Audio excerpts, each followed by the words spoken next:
Vamos falar de um assunto que tira o sono de muito produtor de milho, o Fusarium. A ideia aqui não é só listar os problemas. A gente vai tentar entender esse fungo como um verdadeiro adversário, para pensar numa estratégia de combate que seja, sabe, mais inteligente. Vamos nessa. Bom, para começar, quem está na lida conhece o arsenal químico, não é mesmo? A gente está falando daqueles grupos famosos, os triazóis, como tebuconazol e ciproconazol, as estrobilurinas, tipo azoxistrobina e piraclostrobina, e também as carboxamidas. E claro, muitas vezes o que se usa são aquelas misturas formuladas, que juntam um pouco de cada. Essas são as ferramentas na nossa linha de frente. Só que não adianta ter as melhores ferramentas se a gente não conhece o inimigo a fundo. É aquela velha história, né? Para vencer a guerra, primeiro a gente precisa entender contra quem se está lutando. A questão é, será que a gente conhece mesmo o Fusarium? Para poder usar esse arsenal todo da forma mais eficiente possível. Então vamos lá, vamos montar o perfil desse inimigo. Nessa primeira parte a gente vai entender direitinho o que é o tal do fusário e o tamanho do estrago que ele pode fazer na lavoura. Olha, Fusarium não é um fungo só. É todo um gênero com várias espécies bem agressivas. No milho, as que mais preocupam são o Fusarium verticilioides e o Graminearum.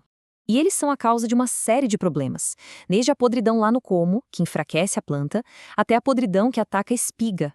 E o dano é bem claro e bem feio. Dá uma olhada nessas imagens. De um lado, aquela podridão rosada típica por dentro do colmo, sabe? Isso acaba com a sustentação da planta e com o fluxo de nutrientes.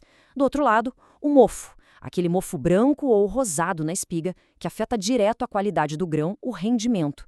É prejuízo na certa. E como todo fungo, ele tem suas condições ideais para a festa. O Fusarium adora a umidade alta e temperaturas mais amenas, ali entre 20 e 30 graus.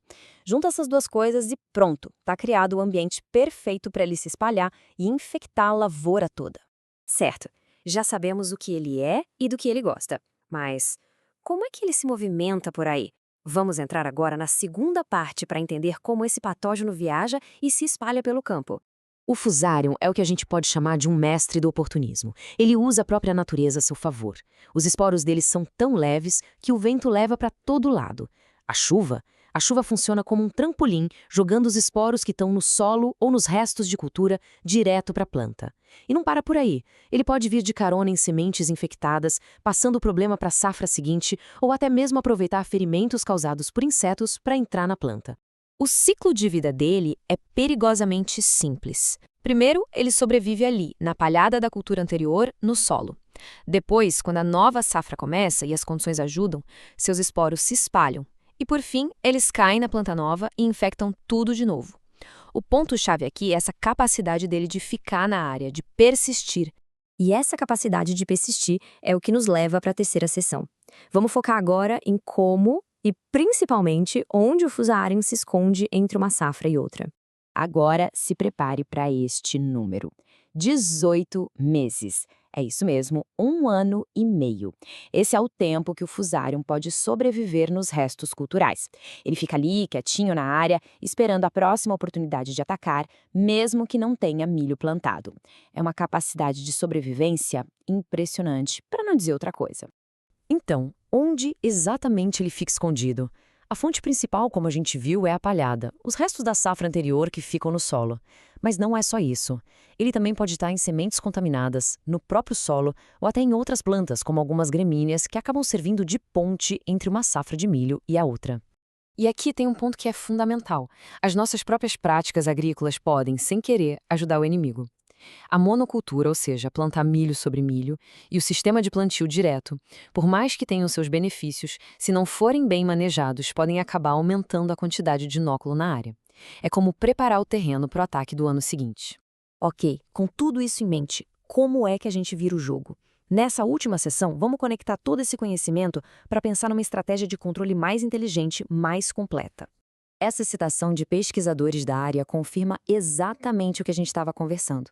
A ciência mostra que o jeito que a gente maneja a lavoura tem um impacto direto na força da doença. Isso prova que o controle de verdade vai muito além de só aplicar fungicida. Então, a virada de chave é essa aqui. De um lado tem um controle que a gente chama de ineficaz, aquele que só reage ao sintoma, que depende só do químico e que ignora o que aconteceu na área antes. Do outro lado está o controle estratégico, ele é proativo. O foco passa a ser quebrar o ciclo de vida do fungo. Isso significa integrar outras práticas, como rotação de culturas, manejar a palhada direito, é usar o que a gente sabe sobre o inimigo contra ele mesmo. E para fechar, fica uma reflexão. Olhando para o sistema de produção como um todo, a pergunta que fica é: as ações que estão sendo tomadas, elas estão só apagando o incêndio, só remediando o sintoma? Ou estão de fato quebrando o ciclo de sobrevivência e de infecção do fusário?